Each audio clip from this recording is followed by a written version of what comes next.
Votre fille peut attendre dehors. Ce dîner est pour nos enfants. La mère de ma fiancée a dit cela en bloquant la porte tandis que ses petits-enfants couraient à l'intérieur avec des sacs de cadeaux. Je n'ai pas discuté. J'ai simplement tendu une enveloppe. Pour vous, ai-je dit. Ouvrez-la plus tard. Quand elle l'a fait, à 23h47, 709 appels manqués ont inondé mon téléphone. Je m'appelle Hank Mercé. J'ai 38 ans et je possède une agence de soins à domicile qui fournit des aides et une assistance à la vie quotidienne aux personnes âgées qui souhaitent rester chez elles plutôt que d'être placées en établissement. Mon entreprise n'a rien de glamour, mais elle compte. Nous aidons les familles quand elles ont peur, qu'elles sont épuisées et à un pas de s'effondrer. Nous aidons les patients victimes d'AVC à réapprendre les routines. Nous aidons les patients atteints d'Alzheimer à rester en sécurité. Nous aidons les fils et les filles à dormir la nuit en sachant qu'une personne bienveillante veille sur leurs parents. Ce travail a construit ma vie. Il m'a aussi appris à lire les gens. Ce qui explique encore aujourd'hui ma gêne d'avoir presque épousé une femme qui voyait ma fille comme un problème à gérer plutôt que comme une enfant à aimer. Ce soir de Noël. Ma fille Lily se tenait à mes côtés sur le porche de Diane Whitmore dans sa robe bordeaux et ses collants blancs, tenant le cheesecake que nous avions acheté en chemin. Elle avait 8 ans et faisait de son mieux pour paraître grande parce qu'elle savait que ce dîner était important. Elle savait que Vanessa, ma fiancée, voulait que tout se passe bien. Elle savait que je lui avais dit d'être poli, de dire merci et de rester près de moi si les choses devenaient gênantes. Elle ne savait pas qu'elle était sur le point d'être traitée comme une étrangère devant une maison pleine de monde. Derrière Diane, des lumières jaunes chaudes se répandaient dans le couloir.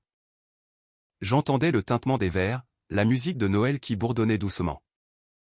Des enfants qui riaient, quelqu'un dans la salle à manger qui demandait d'autres petits pains. L'air sentait le rôti de bœuf. La cannelle et ces bougies de fête coûteuses que les gens achètent pour que leur maison paraisse plus riches qu'elles ne le sont. Les mains de Diane restaient sur le cadre de la porte comme si elle était une videuse dans un club privé. Excusez-moi, ai-je demandé. Elle a penché la tête, les perles à ses oreilles captant la lumière du porche. Ne rendons pas cela laid, Hank. Les enfants de Marcy sont déjà installés. Et nous avons pensé que ce serait plus facile si Lily passait son tour cette fois. La transition devrait être progressive. Progressive. Comme si ma fille était un arrangement de meubles auquel il ne s'était pas encore pleinement engagé. Lily a levé les yeux vers moi. Papa. Ce seul mot a failli briser quelque chose dans ma poitrine. Je sentais la colère me frapper l'arrière des dents. Vive et immédiate. Mais la colère est un luxe quand un enfant vous regarde pour prendre ses repères. Si j'explosais, Lily se souviendrait de l'explosion. Si je restais calme, elle s'en souviendrait aussi. Alors j'ai glissé la main dans la poche de mon manteau et j'ai sorti l'enveloppe. Diane a froncé les sourcils. Qu'est-ce que c'est? Un cadeau, ai-je dit en l'attendant. Ouvrez-le plus tard. C'est seulement à ce moment-là que Vanessa est apparue dans le couloir derrière sa mère. Elle était là tout le temps. Je l'ai su à son expression, ni choquée, ni confuse, juste tendue. Elle avait entendu chaque mot et n'avait rien dit. Hank, a-t-elle dit doucement. Ne fais pas ça. Je l'ai regardée une fois, juste une fois. Assez longtemps pour comprendre ce que j'avais besoin de savoir. Elle n'intervenait pas. Elle n'allait pas dire que Lily avait sa place à l'intérieur. Elle n'allait pas contredire sa mère. Elle allait laisser ma fille debout sur un porche glacial pendant que les enfants de sa sœur ouvraient des sacs de cadeaux sous le lustre. Je me suis accroupi et j'ai pris le cheesecake des mains de Lily. Et, ai-je dit doucement. Changement de plan. Ses yeux brillaient déjà, mais elle essayait de ne pas pleurer. On s'en va. Ouais. J'ai fait quelque chose de mal? Cette question a frappé plus fort que l'insulte de Diane, plus fort que le silence de Vanessa. Plus fort que toutes les petites humiliations qui nous avaient menés à cette porte. Non, ai-je dit, ferme et clair. tu n'as absolument rien fait de mal. Je me suis levé, j'ai placé l'enveloppe dans la main de Diane et j'ai dit « Joyeux Noël ». Puis j'ai pris la main de Lily et nous sommes retournés à la voiture. Vanessa a appelé mon nom une fois depuis l'entrée. Je ne me suis pas retourné. Pour comprendre pourquoi je suis parti aussi facilement. Il faut comprendre tout ce qui s'était passé avant cette nuit. Parce que ce soir de Noël n'était pas une cruauté choquante et isolée. C'était la preuve finale et nette d'une vérité que j'avais essayé de ne pas admettre. J'ai rencontré Vanessa Whitmore 18 mois plus tôt lors d'une collecte de fonds pour une organisation à but non lucratif qui défendait le vieillissement à domicile des seniors. J'étais sur un panel pour parler de l'épuisement des aidants et du travail invisible que les familles portent quand un parent décline. L'agence de Vanessa avait fait don de travaux de branding pour l'événement. Après le panel, elle s'est approchée de moi avec un sourire poli sans paraître artificiel. Je ne m'attendais pas à ce que le propriétaire de Mercé Home Support soit aussi normal. A-t-elle dit. J'ai ri. C'est brutal. Je vise généralement mystérieux et intimidant. Elle a souri plus largement. Vanessa Whitmore, Hank Mercé, ce que vous avez dit sur la dignité faisant partie des soins. M'a-t-elle confié. Ça m'est resté. Ça a attiré mon attention. La plupart des gens se souvenaient de la logistique, de la pénurie de main-d'œuvre, des coûts, des échecs politiques. Vanessa se souvenait de la phrase sur la dignité. Nous avons pris un café une semaine plus tard. Elle avait 34 ans, vive, ambitieuse, très bien présentée. Et habituée aux pièces où les gens l'admiraient avant même qu'elle parle. Elle était directrice de la création dans une agence de branding du centre-ville et parlait de campagne, de psychologie des clients, d'identité visuelle et de positionnement narratif avec un niveau de confiance que je trouvais à la fois drôle et attirant. Elle posait des questions intelligentes. Elle écoutait. Elle n'a pas bronché quand j'ai mentionné que j'étais veuf ni quand j'ai dit que ma fille passait en premier, du moins pas à ce moment-là. Ma femme, Jenna, est morte il y a 5 ans dans un accident sur l'autoroute. Lily avait 3 ans à l'époque. Au moment où j'ai rencontré Vanessa. J'avais fait la partie difficile de survivre à ce que survivre signifie vraiment. Je n'étais pas dramatiquement brisé. J'étais fatigué de manière pratique. Je savais préparer les déjeuners d'école, négocier les demandes d'assurance. Apaiser les cauchemars et répondre aux questions impossibles avec un visage calme. J'avais reconstruit une vie assez solide pour un enfant. J'avais construit une entreprise à partir de presque rien. J'avais appris à continuer d'avancer. Mais la solitude ne disparaît pas simplement parce que les responsabilités deviennent plus bruyantes. Vanessa a fait que ma vie se sente à nouveau adulte d'une manière que j'avais presque oublié être possible.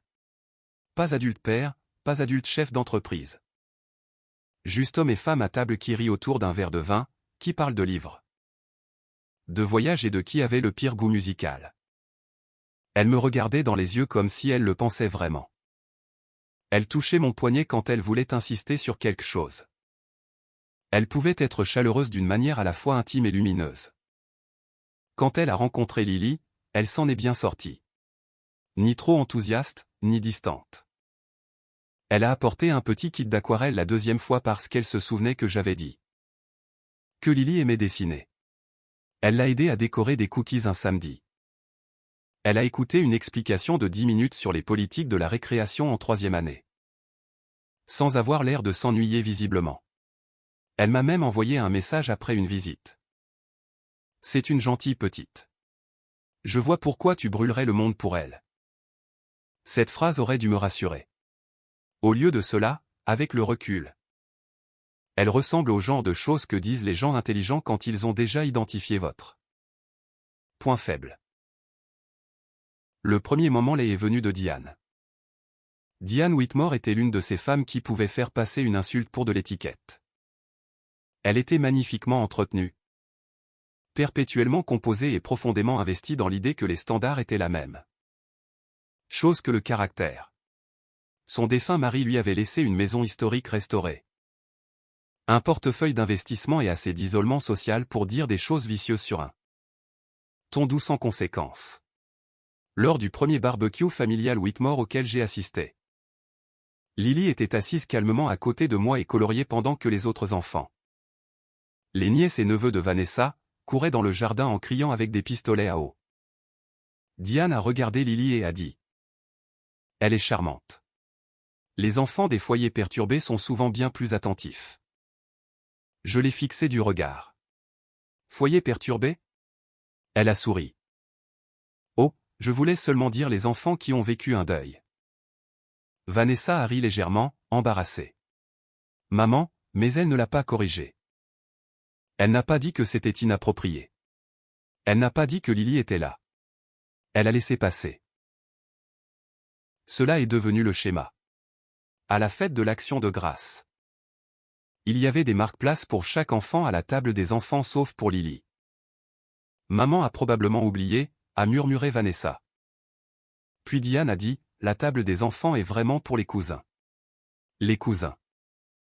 Comme si ma fille était une stagiaire qui s'était égarée par erreur dans une réunion du conseil d'administration. J'aurais dû partir à ce moment-là. Au lieu de cela, j'ai fait ce que font trop d'hommes bien quand ils veulent la paix plus que la clarté. J'ai rationalisé. Diane était vieux jeu. Vanessa n'était pas responsable de tout ce que disait sa mère. Les familles étaient compliquées. Personne ne s'intégrait parfaitement du jour au lendemain. Le problème, c'est que les petites humiliations ne sont pas aléatoires quand elles ne vont que dans un seul sens. Vanessa et moi nous sommes fiancés 10 mois après nous être rencontrés. Peut-être rapide. Mais le deuil change votre rapport au temps. Quand la vie vous a déjà montré à quelle vitesse elle peut vous arracher quelque chose de précieux. Une bonne chose peut sembler urgente. Vanessa a pleuré quand je l'ai demandé en mariage dans les jardins botaniques. Elle a dit oui avant même que j'aie fini la question. Elle m'a embrassé avec les 2 mains sur mon visage comme si je venais de la sauver de quelque chose. Quand je l'ai dit à Lily, elle a souri, m'a serré dans ses bras, puis a demandé: est-ce qu'on fera toujours les soirées cinéma du vendredi? Toujours, ai-je répondu. Avec le recul, cela aurait dû tout me dire. La première préoccupation de ma fille concernant mes fiançailles n'était pas la romance. C'était de savoir si nos rituels survivraient à l'arrivée de la nouvelle personne dans la maison.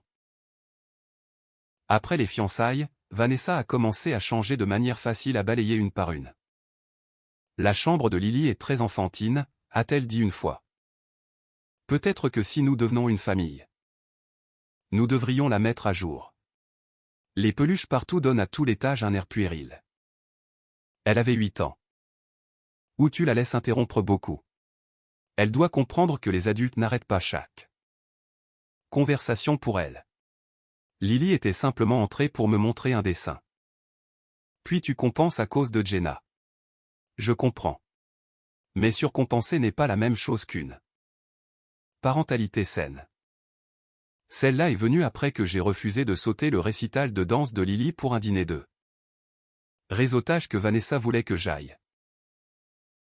Chaque fois que je résistais, Vanessa avait un langage tout prêt. J'étais sur la défensive. J'étais fusionné émotionnellement avec ma fille. J'évitais un vrai partenariat.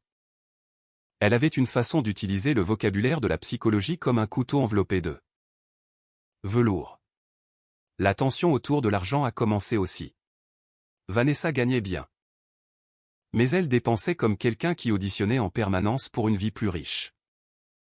Accessoire de créateur parce que l'image compte. Week-end en boutique parce que le repos est non négociable. Amélioration du mariage justifiée par la phrase « on ne le fait qu'une fois ». Je n'étais pas radin. Je m'en sortais très bien. Mais je pensais comme un père et un chef d'entreprise. Pas comme quelqu'un qui entretient une fantaisie. La paix comptait pour moi. Les réserves comptaient. Le fonds d'études de Lily comptait. Le fait qu'un mauvais trimestre ou un litige puisse se répercuter sur 32 employés comptait. Tu agis comme si tout était rareté. M'a dit Vanessa une fois après que j'ai questionné le coût des installations florales importées pour le mariage. Non, ai-je répondu. J'agis comme si les choix avaient des conséquences. Elle détestait cette réponse. Un après-midi, elle a vu un relevé du compte d'éducation de Lily et a haussé un sourcil. Tu as déjà mis autant de côté? Oui, elle a 8 ans, Hank. Et elle aura 18 ans plus vite que je ne le voudrais. Vanessa s'est appuyée contre l'îlot de cuisine. Parfois je pense que tu organises ta vie autour de la peur.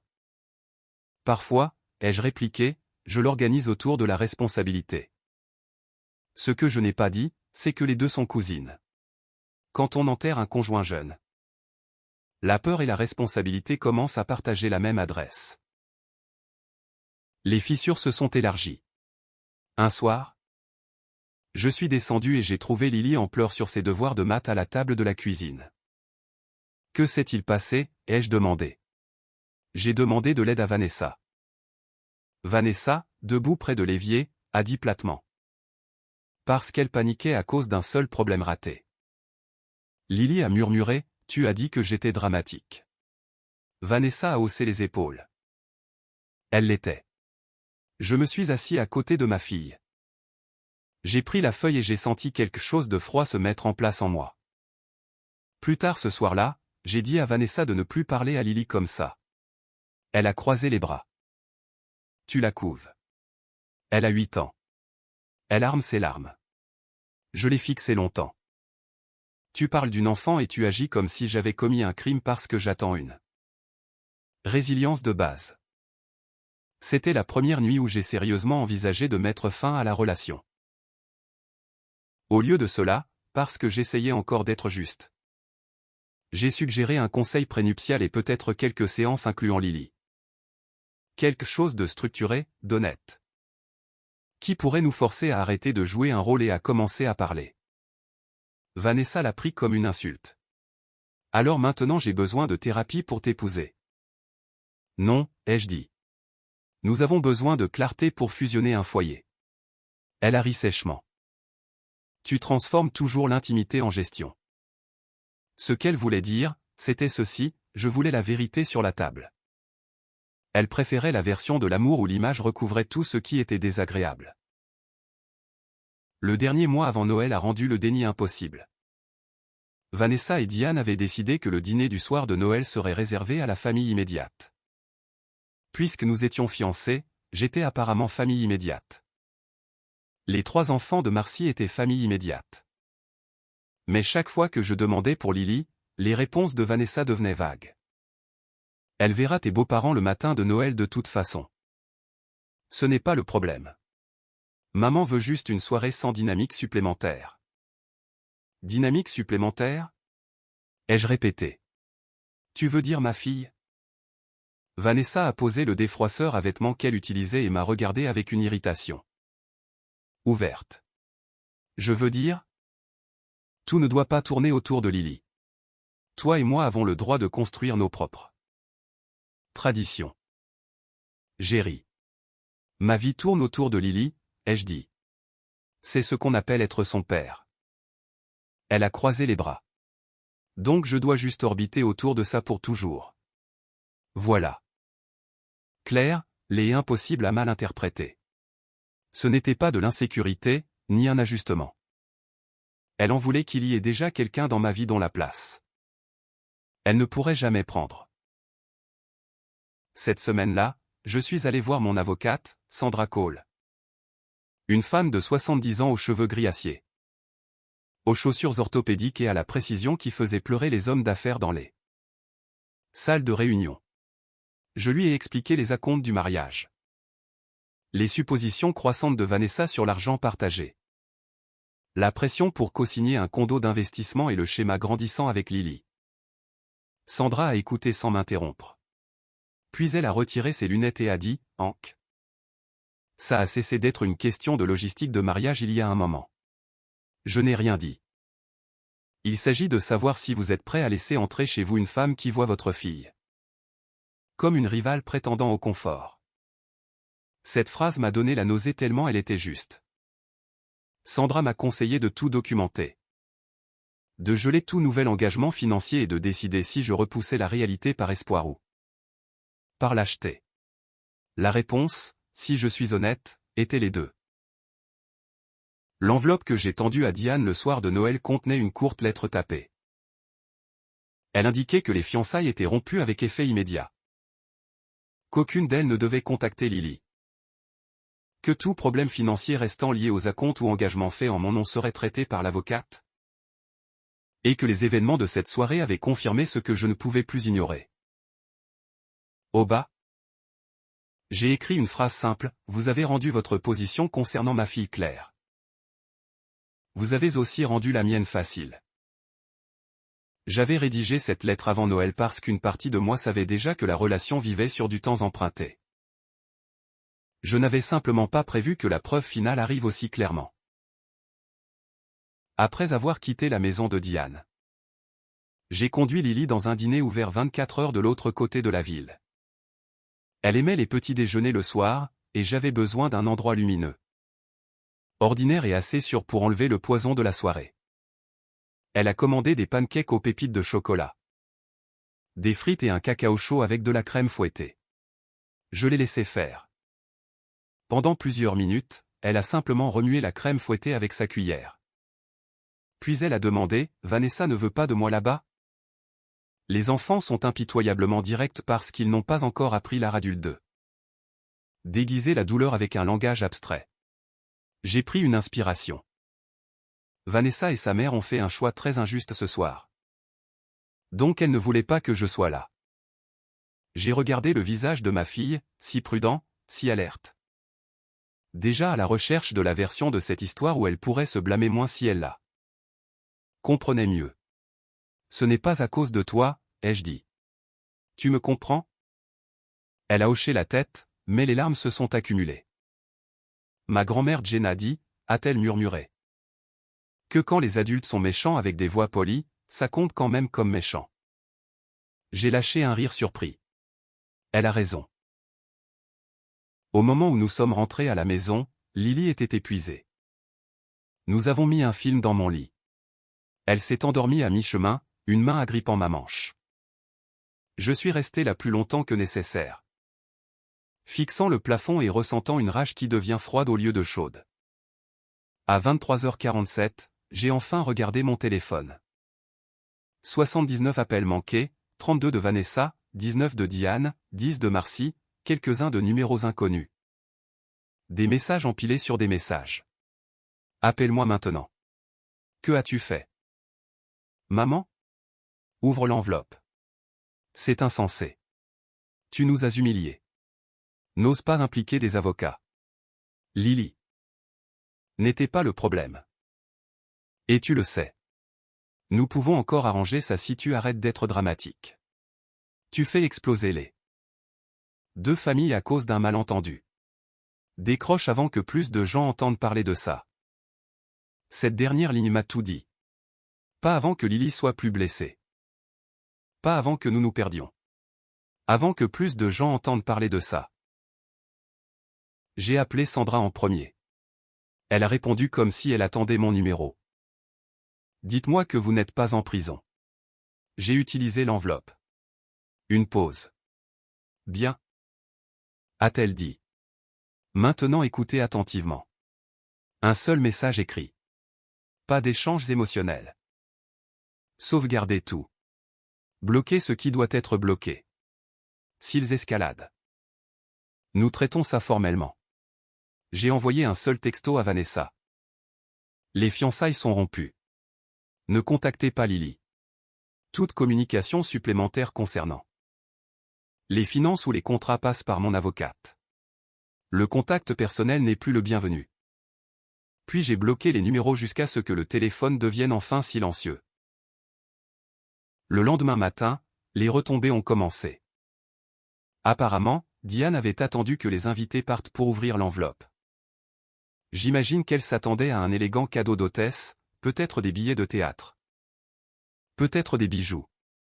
Au lieu de cela, elle a trouvé une lettre mettant fin aux fiançailles et l'avertissant de ne pas contacter mon enfant. Selon un mémo vocal que le mari de Marcy m'a envoyé plus tard sans qu'elle le sache. Je soupçonne que la pièce a explosé. Vanessa a pleuré. Diane m'a accusé de tactique de pression. Marcy a commencé à jurer. L'un des petits-enfants a demandé, « Tante Vanessa s'est fait larguer et on l'a envoyée en haut. » Vers midi, des publications vagues sur les réseaux sociaux ont commencé à apparaître de la part de femmes dans l'entourage de Vanessa sur les hommes qui utilisent leurs enfants comme levier. Vers 14 heures, un cousin que je connaissais à peine m'a envoyé un texto pour dire qu'il était sûr que les deux côtés avaient des sentiments valables. Ce qui est l'hymne des lâches qui veulent du crédit moral pour ne se positionner nulle part. Le soir, Diane avait créé une nouvelle adresse email pour m'informer qu'elle n'avait jamais exclu Lily. Seulement recommandé un rythme de transition adulte. Un rythme de transition adulte pour une fille de 8 ans sur un Porsche en décembre. J'ai tout transmis à Sandra.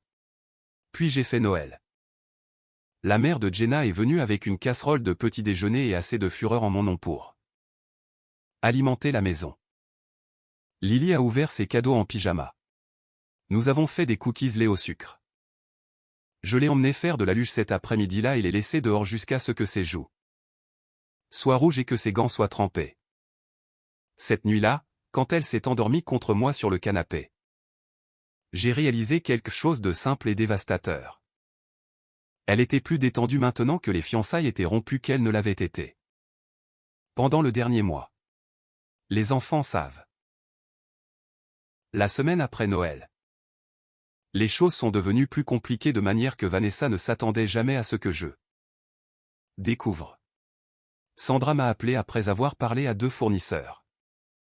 Il s'est avéré que Vanessa avait utilisé une ancienne copie de mon relevé financier dans des conversations avec le planificateur de mariage et le coordinateur du lieu pour les rassurer que les améliorations seraient couvertes.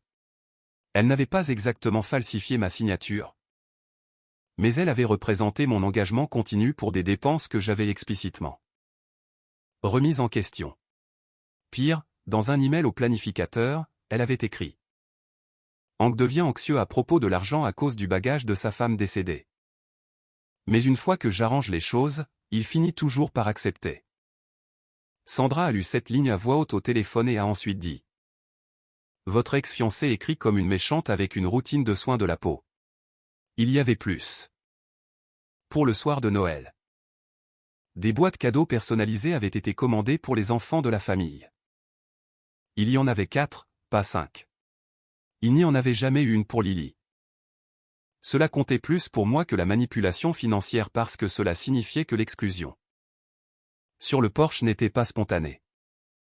Elle avait été planifiée, préapprouvée et organisée à l'avance.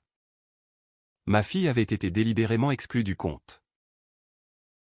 Sandra a envoyé des avis de conservation, des avertissements concernant la fausse représentation et une demande de comptabilité complète pour tout fournisseur qui avait été invité à compter sur mon argent. Vanessa a immédiatement changé de ton. Soudain, elle voulait clarifier les malentendus. Elle voulait un appel téléphonique privé. Elle a dit que nous étions tous les deux trop intelligents pour laisser les avocats compliquer une situation émotionnelle. Non. Puis Diane a commis l'erreur d'appeler mon bureau. Mon responsable des opérations, Tessa, avait passé 12 ans à coordonner des soins palliatifs avant de me rejoindre. Elle avait ce calme qui apparaît généralement chez les femmes qui ont tout vu et ne trouvent plus l'intimidation intéressante. Elle est entrée dans mon bureau et a fermé la porte derrière elle. La mère de votre ex-fiancé vient de demander votre emploi du temps et a laissé entendre que si vous continuez à diffamer la famille, elle pourrait avoir des choses à dire à certains de nos clients. J'ai levé lentement les yeux. Elle ne l'a pas dit dans ces termes exacts, mais en des termes plus riches. C'est à ce moment-là que toute politesse restante est morte. Mon agence survit grâce à la confiance. Les familles nous laissent entrer chez elles quand elles sont désespérées, vulnérables et protectrices. Menacer cela parce que je refusais de laisser ma fille être humiliée n'était pas seulement vulgaire. C'était une escalade sérieuse. Sandra a envoyé une mise en demeure avant la fermeture des bureaux. Tout contact avec mes employés, clients, affiliés ou familles sous contrat déclencherait d'autres mesures. Nous avons joint les journaux d'appel, les archives de mai et les copies des représentations de Vanessa impliquant mes finances. Le silence qui a suivi a duré 3 jours. Puis Marcy est venue chez moi. J'étais dehors en train d'aider Lily à coller une pancarte sur une table pliante pour ce qu'elle insistait pour appeler son stand de cacao d'hiver. Bien que personne dans notre quartier n'achète du cacao au bord de la route en janvier. Elle portait un bonnet tricoté avec un pompon penché sur le côté et avait du scotch collé sur les deux gants. Le SUV de Marcy a roulé dans l'allée. Lily m'a regardé. Est-ce que je rentre? À ce moment-là, j'ai réalisé à quel point les enfants sont souvent appris à disparaître pour le confort des adultes. Pour rendre le conflit plus facile, pour s'évanouir poliment. Non, ai-je dit. Tu restes juste ici. Marcy est sortie, lunettes de soleil malgré le temps gris. Ça a assez duré, a-t-elle dit. Je continuais à tenir le rouleau de scotch. Bonjour à toi aussi. Maman est dans tous ses états. Vanessa n'a pas mangé correctement depuis des jours. Ça ressemble à une affaire pour des professionnels. Sa bouche s'est crispée. Tu as toujours été condescendant et tu confonds toujours les conséquences avec la cruauté. Elle s'est approchée. Tu as fait exploser un mariage à cause d'un moment gênant. Non. Ai-je dit. J'ai rompu des fiançailles à cause d'un schéma. Le moment à la porte a simplement supprimé toute dénégation plausible. Maman s'est mal exprimée. Est-ce que Vanessa l'a corrigée? Silence. C'est bien ce que je pensais. Les yeux de Marcy ont glissé vers Lily puis sont revenus sur moi. Tu agis comme si Vanessa devait quelque chose à ton enfant. Lily n'est pas sa responsabilité. J'ai souri alors, mais sans chaleur. Exactement, ai-je dit. Et si c'est comme ça qu'elle pense, elle n'avait pas à devenir ma femme. Marcy a levé les mains. Vanessa a renoncé à beaucoup pour toi. Quoi exactement? Elle a ouvert la bouche, l'a refermée. Voilà. Le problème avec les affirmations dramatiques, c'est que les détails les tuent. Lily a tiré légèrement sur ma manche. Papa, est-ce que je peux rentrer maintenant? Je me suis accroupi à côté d'elle. 2 minutes. Puis je me suis levé et j'ai dit à Marcy, cette conversation est terminée. Alors qu'elle remontait dans son SUV, elle a claqué. Tu regretteras ça quand Lily grandira gâtée et impossible. J'ai ri à son visage. Après son départ, Lily est restée silencieuse un moment. Puis elle a demandé, est-ce que je suis trop? Je me suis agenouillé sur l'allée froide pour que nous soyons au même niveau. Écoute-moi attentivement. Tu n'es jamais trop pour les gens qui t'aiment correctement. Elle a cligné des yeux. Oui. Si quelqu'un a besoin que tu sois plus petite, plus silencieuse ou plus loin pour rendre sa vie confortable, c'est leur défaut, pas le tien. Ce n'est pas le genre de phrase qu'un père s'attend à dire à une enfant de 8 ans avec des gants d'hiver à côté d'une table pliante. Mais certaines leçons arrivent plus tôt qu'elles ne le devraient. Le nettoyage financier a pris des semaines. J'ai perdu certains acomptes, en ai récupéré d'autres.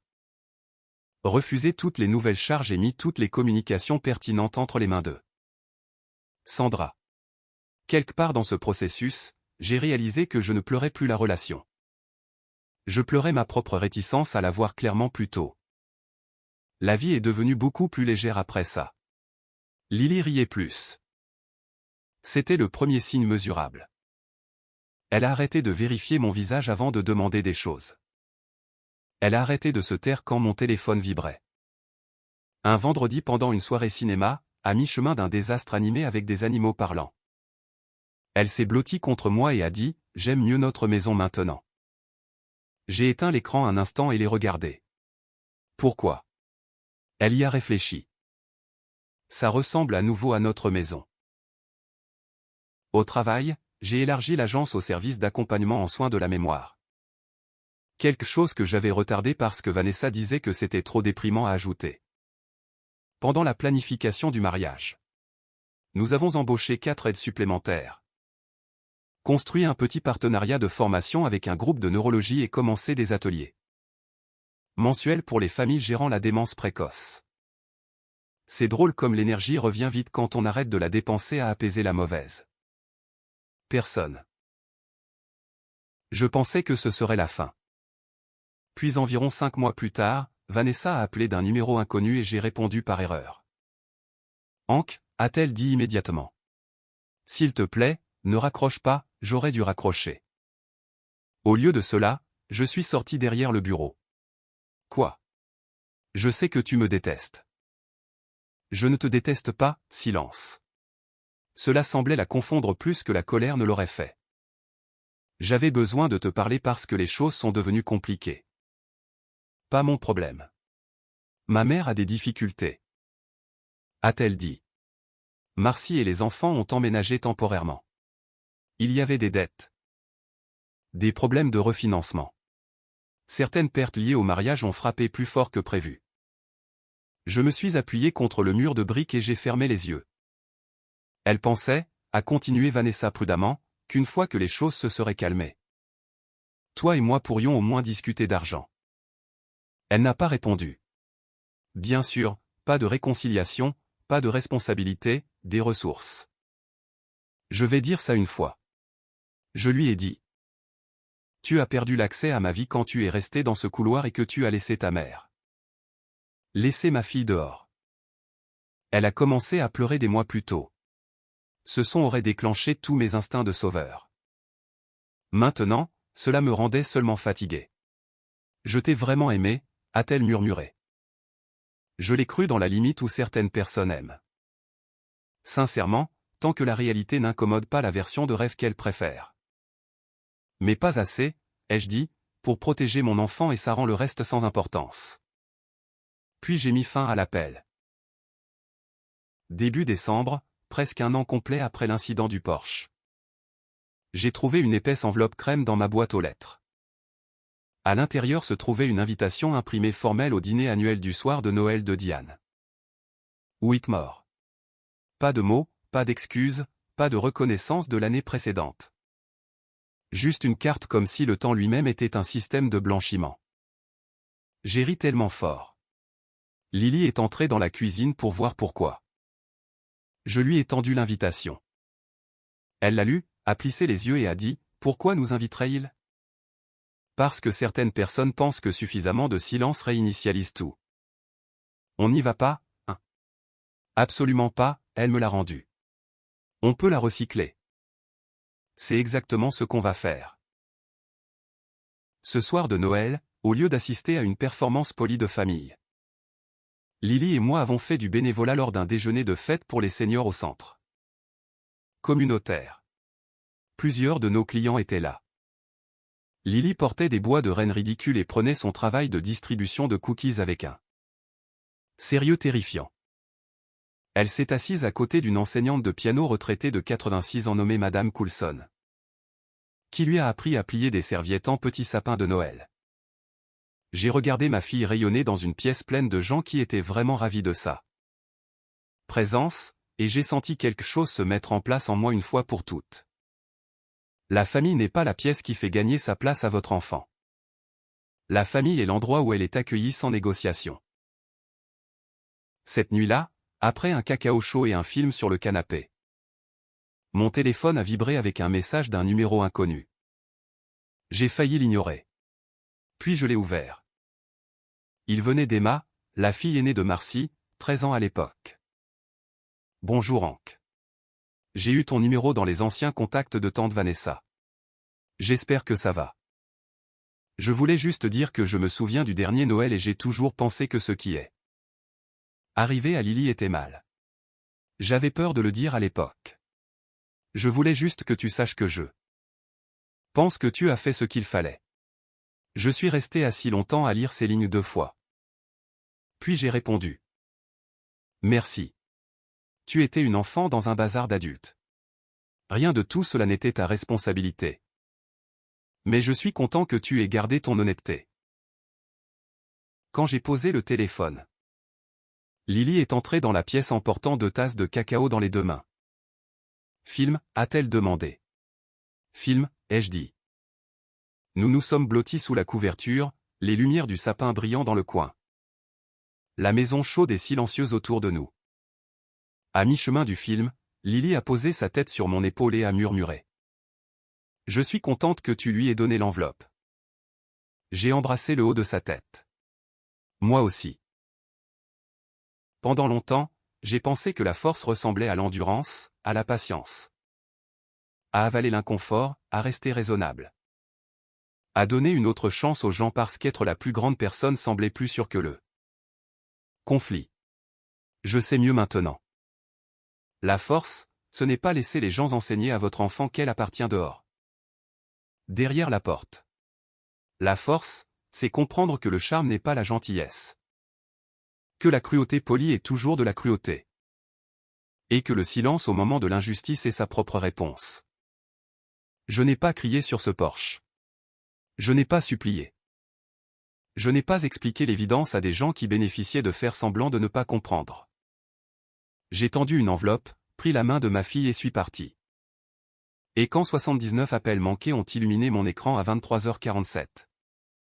Je savais déjà ce que les gens à l'intérieur de cette belle maison avaient finalement appris. Perdre l'accès à moi leur semblait une tragédie. Les perdre était la liberté pour nous. Et la seule chose qui m'importait vraiment cette nuit de Noël, c'était ceci. Lily s'est endormie en se sentant protégée.